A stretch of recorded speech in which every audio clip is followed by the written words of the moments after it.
I'm on the end where I might not listen to it all the time, but this is one of those albums for me that I love. And it's not only an album that I love. I always say there's about 10 albums in hip hop that if there was an alien who came down to Earth and was like, what is hip hop? I would be comfortable giving them this album and it defines what hip hop Mm, is.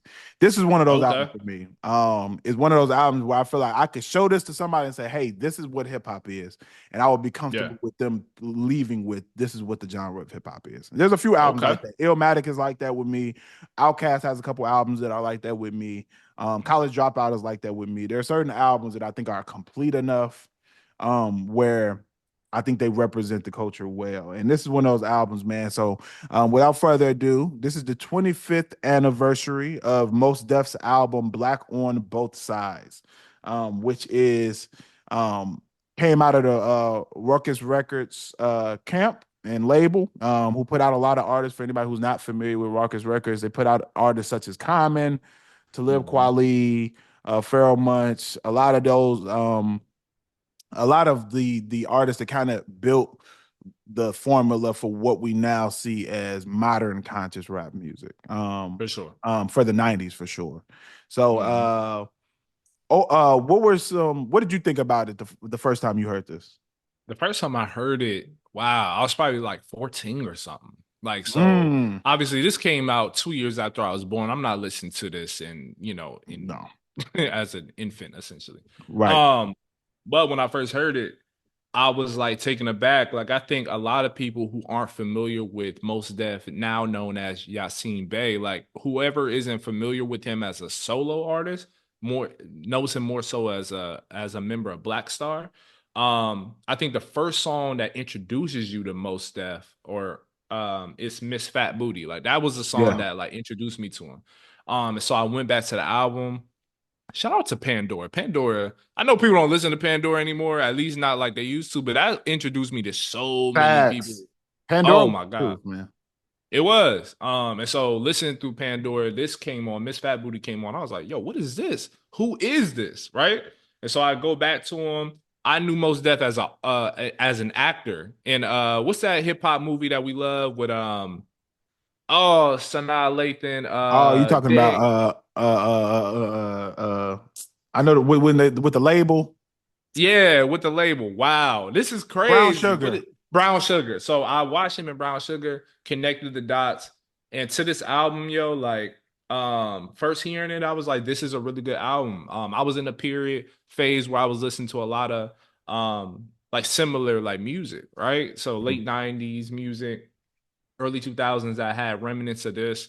Um, but I don't think I connected with it as much in full as I would even now. I think like now I have a deeper sense and appreciation for like songs like what is it? New World Water. Like I have a deeper Mm-hmm. appreciation for music like that that has to do with like something like a social issue or climate related issue, I guess in this sense. Now that I'm an adult, I'm more well read, I'm more experienced. And so this is the album for a pure hip hop fan, but also an experience in season one too. So that's why I can say now I appreciate it more than I did as a teen, for sure. Absolutely, bro. And same here. I think I discovered this album probably I might have been in middle school, man. I have a cousin named Curtis, and I remember that these are MP3 player days. I remember my cousin that Mhm. put me on a lot of the like not underground, but more of the more traditional hip hop artists, by just uploading a lot of those songs to my MP3 player at the time, man. And I remember Mos Def was one of those who was featured on a song that was on there, and that made me dive Mm. deeper into Mos Def's works around middle school, early high school. And I remember like listening to it and being like, man, like this is different. And this album particularly stood out to me. Songs like Mathematics that were just like amazing, like Yeah. just made you really think and spoke on so many social issues. You know what I mean? And then even songs that were a little bit different, like a got, you know what I mean, where he's talking about how Mm. flashiness can get you robbed, you know what I mean, and Right. and the mindset of somebody who is robbing somebody, and also the mindset of somebody who is being as flashy as possible, you know what I mean? And I think that even Hmm. songs like that stood out. And yeah, man, this is one. Miss Fat Booty, of course, is just a classic song. Classic, bro. Um, And yeah, man, this is one of those albums that I just love. And even the joint on here with Busta Rhymes, man, know that. No, no, not know Know that. that. Do It Now is the one. Do it now. Fire. Yeah, Do It Now is the one with Busta Rhymes, which is with them two going back and forth is just amazing. Like, Mhm. and I think Mos Def is one of those artists who will be looked at in history as being so influential to other artists who came out. Like, I don't think we get a Lupe Fiasco without Mos Def. No. You know what I Mm-mm. mean? That he altered the way that a conscious rapper presented their message. You know what I For mean? sure. It's for the calm delivery with the intricate flows. He just kind of changed what those artists would end up sounding like. So I definitely think that this is one of those albums that is just a staple. Yeah, man, and not a lot of wasted space in here. Like, it's not a lot of songs on here that I listened to, and I think it was just like, oh, this was just a throwaway. Like, there's not many Right. songs on here that I don't like, and even the one "Know That" with Talib Kweli, like a dope song.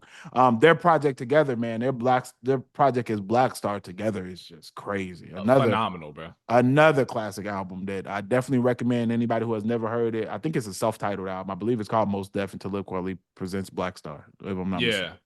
And Um, High Tech doesn't get enough credit as a producer, bro. Like he Facts. does not get his just due, bro. And I don't know what it is. I don't know what it is. Maybe it didn't have as big a mainstream appeal as maybe like some of the other producers of that era or Well, ever since. I also But yeah. think that that was the era before producer tags. So there's a lot of producers from Mm, that era that didn't get as much credit as like producers now because you hear their that's little true. tag at the beginning of the song. Yeah. So that it's like if High Tech had a little High Tech on the beat, no, that'd be crazy. What's But up? if he had a little tag at the beginning, I feel Yeah. like it probably would have got more credit. Yeah. But there's a lot of dope producers from that era who don't really get the credit or like aren't household names like how a Yeah. lot of producers are now, man. That definitely High Tech is definitely one of those. For And sure. yeah, man, this project, like I said, Mos Def to me is one of the most interesting, I think, rap artists. And it's unfortunate that he doesn't really put out music as often anymore, but he's put out so much good stuff that like there's enough to pull from, you know. For sure. And he's also on that rapper list for me of like you can't really name a lot of people who rap better than Mos Def. Yeah, you can. Like Mos Def is on a tier where it's only like if I had to put together a list of like top 10 lyricists, like I don't think I can make that list without putting Mos Def on there. Yeah, Um, and the crazy thing, you're right. Like he was almost not reluctant, but he just it didn't seem like music was as big a passion for him as it was for Talib, obviously, because Talib went on and continues to make music even now. But after like the new, what is it, the new Danger, or what was that album that came out in '04? that's oh, it was that one was good too. It's Yeah, it was. let me see if Yeah. I feel like I gotta look now. Now that is you're talking about yeah, the new danger. The new Danger, ever since that, it's been kind of sparse for Yep. him like releasing music. He's delved into other things within Acting. entertainment, which Yeah. is yeah, which is cool. He went to in high school, he was acting. So it kind Yeah. of makes sense. But I just wish we got more consistent most of that music. But again, I love what I do appreciate about this album. I'm gonna be honest too. When I was revisiting the project, I was like, yo, there was a time in you and I's lives where we thought I could probably rap. Like, why not? Like, Yeah, of course. cool. And then you listen to this and you be like, there's levels for a reason, bro. You feel me? Like, There's rap and then there's yes, rap. Like rap. There's this level of rap. MCs and there's people that can put a couple sentences together. Like, nah, this is next level. Mathematics, listen to that, bro. I'm like, this is next level. Like, you can't replicate this for real And to unless you just think that have this was the time. made 25 years ago.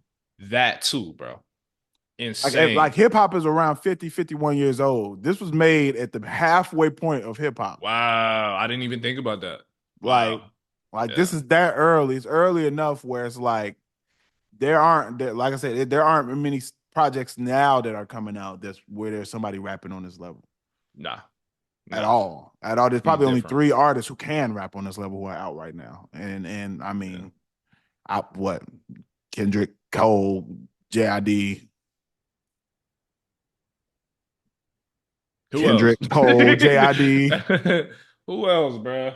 Oh, I don't know. that are mainstream. That mainstream, I I mean, there's couldn't some even other say. rappers like you got, you know, what I mean, you got the Absols and the Daylights and all of Of those. I'm talking course, about as far as that's a like given. Yeah, that are more mainstream, like not really. And I yeah, think that what Rawkus Records did, man, as far as I gotta shout them out, man, because they really gave some of the artists a chance to shine that typically record labels weren't investing in during that time. right. Like a Mos Def, like a Common, Yeah, and those type of artists that really help shape hip hop. You know what I mean? And we're writing about that in our book as well. We have a section yeah, that really sheds light on that, and I think that it's a yeah, man, we got some you got some gold that came out of that era for sure. oh, for sure. Like I look at them Rawkus Records, I look at them as an equivalent in filmmaking, like as an A24 back then. Like independent, grinding Mm, it out, didn't have the sheer or like glamour of like obviously like maybe more high profile or just long established record labels, but they were getting it out the mud and they were putting the rap, the kind of rap that was needed during that era, especially around the shiny suit era. Like they were hoisting up the more traditional conscious driven music that was probably needed to create that balance. So shout out to absolutely. Rawkus Records. Yeah. Yeah, absolutely. Especially in that era after, you know, after you have the brand Nubians and the X Clan and all of those, Yeah. when those artists kind of fizzled out from the mainstream or wouldn't get in the looks, like these were that era that kept that sound alive and kind of took it to the next Right. level where they were able to put some songs out that were catchy enough to go more mainstream. For Um sure. in that era. Because Most Def and Talib Kweli both ended up having some songs that were able to reach the masses too. And I think that they laid a blueprint that ended up leading to the Lupes, to the Kanyes, to the J. Cole's, to the Kendricks. You know what I mean? To the I don't Kendricks, yeah. we don't get those if you don't have the Most Defs and the Talib Kweli's and the, you know, if you don't have those artists, the comments, you don't even prepare people's mind to be able to Yeah. appreciate a Kendrick. You know, Right. Cause like when I was listening to Black on Both Sides, I was thinking I couldn't help but think to myself, there wouldn't be a Mr. Morale and the Big Steppers. Like the way it was like crafted, bro, Mhm. without this project. Like it was clear as day. It was almost like a switch had gone off in my mind. I was like, so his influence, his impact, most depths is like immeasurable. Like it's crazy now seeing it even 25 years later. Absolutely, man. And Most Def is on a definitely on a playing by himself. Like I said, I'm with you as a fan. There are certain artists, man. I'm sure you have some other ones too, but like certain artists, they just make me mad that they stopped making music. Most Def is on Yeah, there for me. Andre 3000 is on there for me. absolutely. Lauren Hill is on there for me. It's just Yes. like, bro, I think some artists just aren't inspired. I feel like certain artists maybe feel like they said everything they wanted to say, you know? Yeah. Yeah. Or they just like, this is what I've learned too. Certain artists just don't care. Like they're like, yo, music was never my passion. I only did this long enough so I could do something entirely different, or make music in a whole nother on a whole nother plane.